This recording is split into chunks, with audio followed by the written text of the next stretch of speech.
Hello mga ka-Epal, magandang umaga sa ating lahat.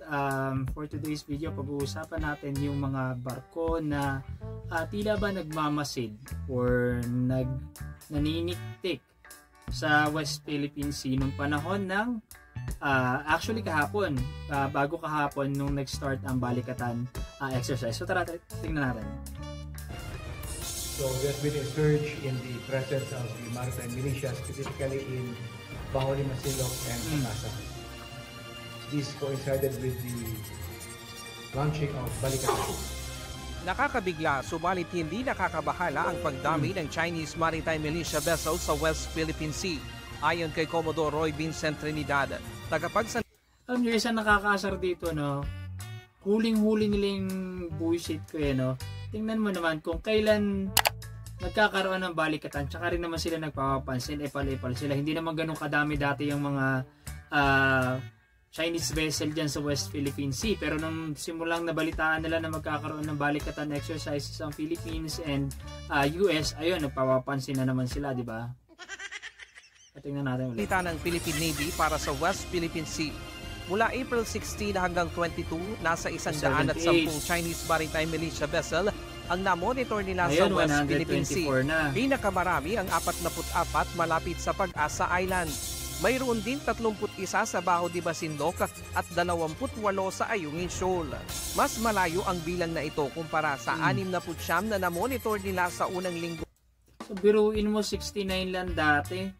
Tapos before mag-start ang balikatan, naging almost double than that, naging 120 plus. So anong ginagawa nila doon? Bakit ba kayo nandiyan ng mga checkwa kayo? Ewan ko anong pinagagawa nyo dyan. Hindi nyo nga alam kung dyan mangyayari yung balikatan exercise, pero gigil na gigil kayong magpupunta dyan. Sino kayo nagpapunta sa mga yan dyan, no? Unang Abril at 50 noong ikalawang linggo. Bukod pa ang 15 Chinese fishing vessels. Wala namang na-monitor na pagdami sa bilang ng PLA Navy vessel at Chinese. Threaten ba ang China sa balikatan exercise or nakikita nila na may possibility na lumakas yung military capability ng Pilipinas kaya ganyan sila? Kasi kung ikaw hindi ka threaten, hindi ka para magpadala ng kung sino-sino man na magmamasid sa nangyayari dyan. So feeling ko is parang threaten na ang China na nagpe-prepare tayo for something. Is this war or ano ba?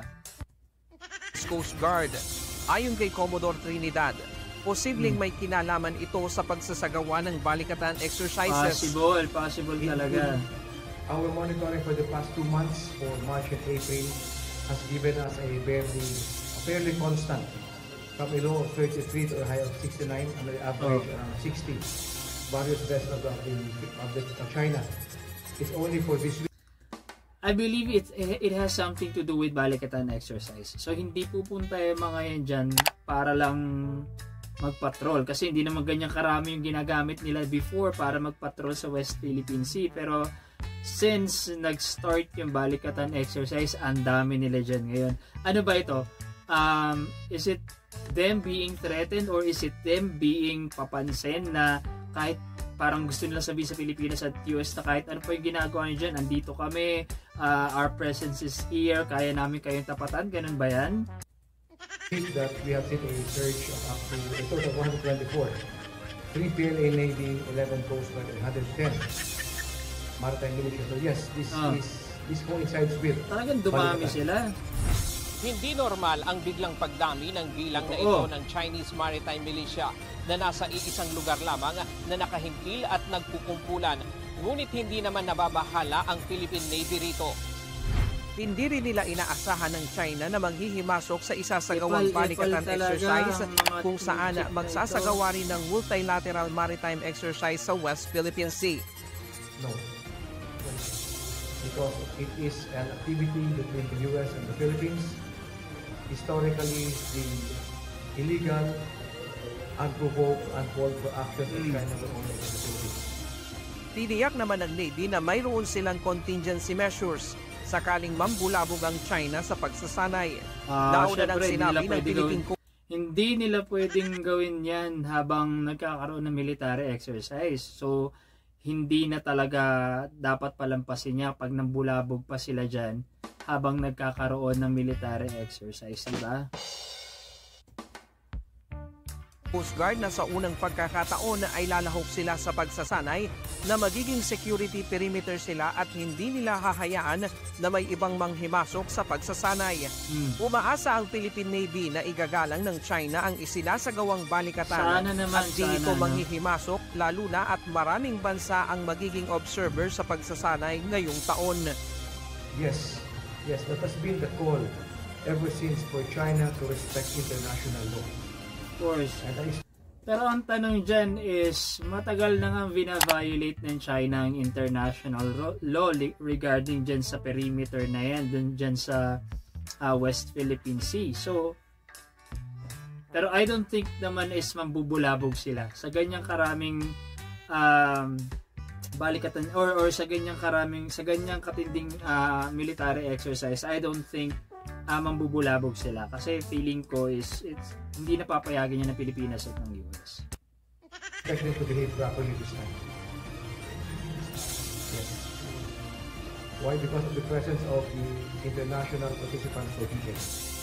Ryan Lacanlale, UNTD News and Rescue. Diyos ang aming sandigan, serbisyo publiko ang aming So yun nga guys, nakakainis mang isipin na as we work on our military capabilities, may mga bansa talaga na, especially China, na talagang gusto manghimasok. Probably kasi takot sila. At ewan ko kasi kapag nagkaroon ng military capability ang Pilipinas, may iwasan na ngayon yung pambubuli ng China sa West Philippine Sea.